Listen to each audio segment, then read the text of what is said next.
ছেলেবেলায় গ্রামে বেড়াতে গেলে দেখতাম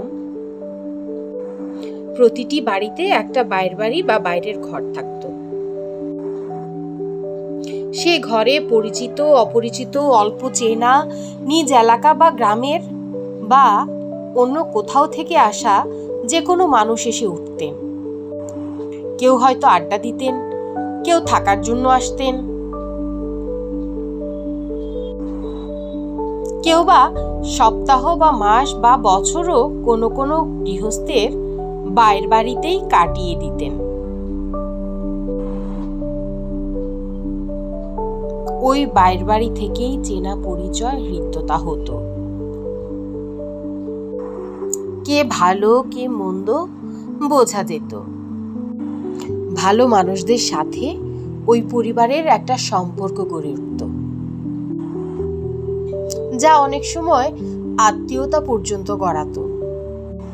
যারা নিজ এলাকার তাদের মধ্যেও কেউ কেউ সখ্যতা বাড়িয়ে অন্দরমহলে প্রবেশাধিকার পেতেন এবং ঘরের মানুষ হয়ে উঠতেন।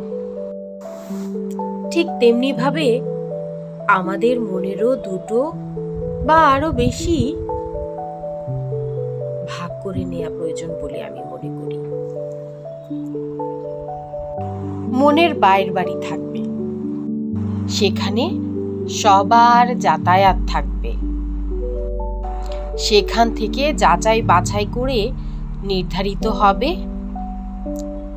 ওই মানুষটি আমাদের কাছের হবে কিনা, বন্ধু হবে কিনা, বা তার সাথে মনের কথা ভাগ করে নেওয়া যাবে কিনা।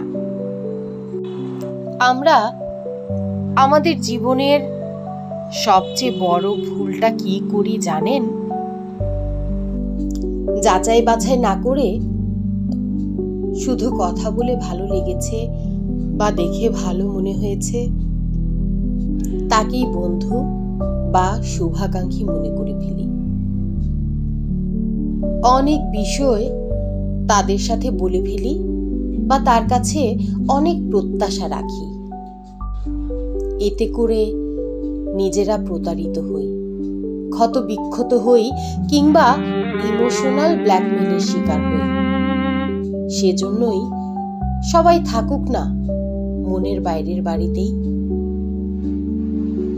কেউ কেউ তাদের যোগ্যতার প্রমাণ দিয়ে কাছে আসুক,